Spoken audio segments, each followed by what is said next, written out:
ఆఖరిలో కూడా వాడికి ఏం కావాలి? వాడికి అద్భుతాలు కావాలా? సిలువ సచ్చేటప్పుడు కూడా వాడికి ఏం కావాలి? అద్భుతాలు కావాలా? అయితే ఇంకొక దొంగ అడుగుతున్నాడు, ఒరే దొంగ, నువ్వు దొంగవే, నేను ఇద్దరు తోడు దొంగలు. నన్ను సిలువేయడం న్యాయమే, నిన్ను సిలువేయడము న్యాయమే. అయితే ఈ మధ్యలో సిలువ ఎవరిది? ఎవరిదమ్మా మధ్యలో సిలువ? మన గురువు గారిది. ఎవరు? గురువు గారా? ఇలా గురువు గారు, దొంగలు గురువు గారు ఎవరా? బరబ్బాది.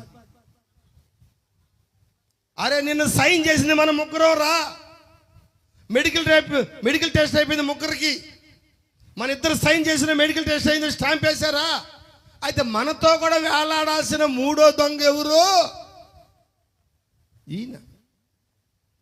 ఇప్పుడు పోలీసులు అప్పుడప్పుడు పట్టుకుంటే పలకేస్తారు కదా, పలకేసి పైన బోర్డు రాస్తారు. బోర్డు మీద 420 అంటే 420 అంటే 420 దొంగ, అంతే కదా, మోసగాడు దొంగ అని రాస్తారు. ఇప్పుడు అక్కడ సిలువేసినప్పుడు పైన రాయాల ఏమని? దొంగ, ఈడుగు దొంగ, ఈ పక్క దొంగ, ఈ పక్క దొంగ, ఇద్దరు దొంగతనం చేసినారు కాబట్టి రోమా ప్రభుత్వం. మధ్యలో ఆయన ఏం రాశారు? మధ్యలో కింద పోతున్న వాళ్ళు చూడాలి, ఎందుకు ఇతను సిలువేస్తున్నారు? ఆ బోర్డు చూసి కనుక్కుంటారు వాళ్ళు, ఓహో ఈ పని చేశాడు కాబట్టి ఇతన్ని సిలువేస్తున్నారు. మరి ఈడు దొంగ, ఇతడు దొంగ. అయితే మధ్యలో ఆయన బోర్డు మీద ఏం రాస్తుంది? ఏం రాసింది సార్? INRI, అంతేగా? INRI దొంగతనమా? యూదుల రాజు అని రాసు, అంతేనా? యూదుల రాజేనా? యూదుల రాజు అంటే దొంగతనమా? అంటే ఆ కనీసం అది కూడా ఆయన వాళ్ళకి దొరకలేదు. ప్రైజ్ లార్డ్, హల్లెలూయా.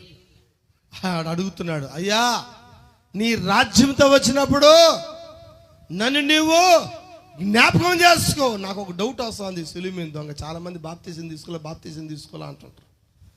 కొండ మీద ప్రసంగం ఒకసారి చదువుదాం, మత్తయి సువార్త 5వ అధ్యాయం. ఆయన దేవుడి రాజ్యం గురించే మాట్లాడుతున్నాడా? అప్పుడు నాకు డౌట్ ఏంటంటే, ఈ సిలువ మీద దొంగ కొండ మీద ప్రసంగం విన్నాడేమనుకుంటున్నా నేను. జనసమూహమును చూసి కొండ ఎక్కి కూర్చుండగా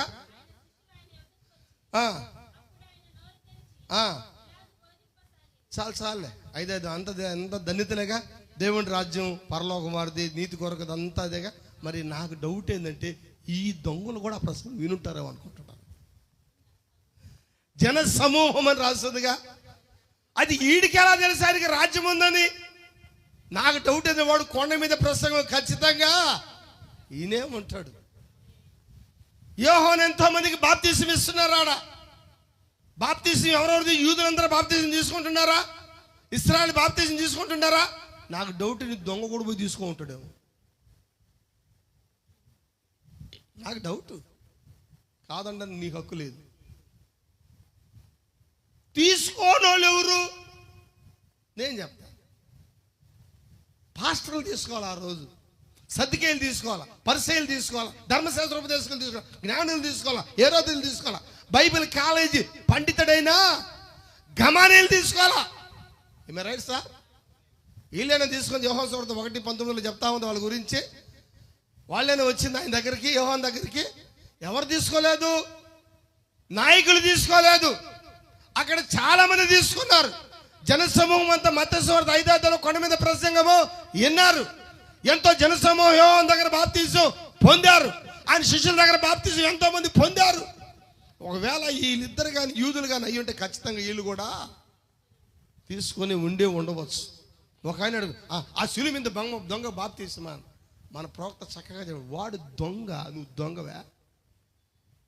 నువ్వు దొంగవు కాదు కదా. వాడికి సమయం లేదు, నీకు లేదా? నేను ఇస్తారా ఇప్పుడు నీకు కావాలంటే. ప్రైజ్ లార్డ్, హల్లెలూయా, ఆమేన్. అయితే ఆయన సిలువ మీద చేరి ఏమంటున్నాడు? ఆయన తండ్రి